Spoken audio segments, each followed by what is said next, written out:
about Chinese products. I wake up early in the morning and choose my clothes. I decide to wear a t-shirt from restaurant brand Hard Rock, which was made in Colombia, some jeans from American Eagle made in Bangladesh, and a tennis shoes from Nike made in Vietnam.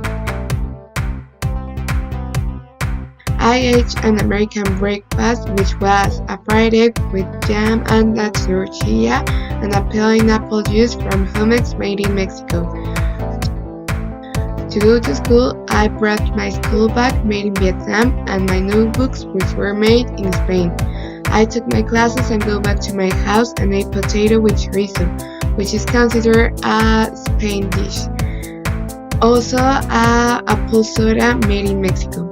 I finished my homework, took my shower, and slept. The pajama I used was made in Mexico. My grandma gave it to me. And the conclusion of this day is that it wasn't as difficult as I thought. I have the clothes, the food, and the materials to go out and survive. Second day, I wear only Mexican products. I wake up and find out that I have clothes made in Mexico, like my t-shirt and my hoodie for my school, and surprisingly some shoes from the brand Pepe Jeans. For breakfast, I ate an apple with white cheese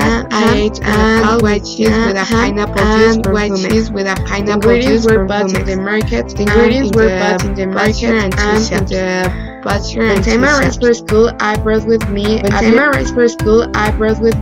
beautiful handmade purse from Chiapas and a little notebook from the brand Norma, which is also made in Mexico. I took my only class and I went to my home to finish my homework. In the evening, I ate noodle soup made in Mexico and some delicious enchiladas.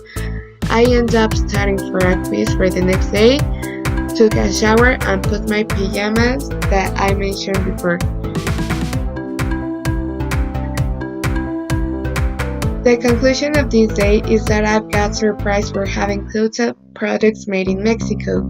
The food was the easiest part because most of the things we buy are from the local markets, which only sells national food and ingredients. Final conclusion. In both days, the objective was almost achieved. However, the most difficult part was technology, because most of these products are made in China. Why? For the famous it had gained all this year of having a lower cost of production. For the innovations and our daily life with technology, it was impossible to be without it, especially for the homework and schoolwork that it was needed to be done. Nowadays, a country cannot live by its own for the innovation and the globalization. We depend from each other. For example, the United States for Mexican raw materials and Mexico from China's technology, in order to develop new products, service, ideas, and a better way of life. Countries need from each other to grow. The business opportunities identified while living a day without China products and a day just with Mexican products is the production of clothes, shoes, and raw materials. Mexico, for example, is rich in those resources and have a lot to develop in new products. However, in my opinion, a future opportunity it might be the inversion and innovation of new technology.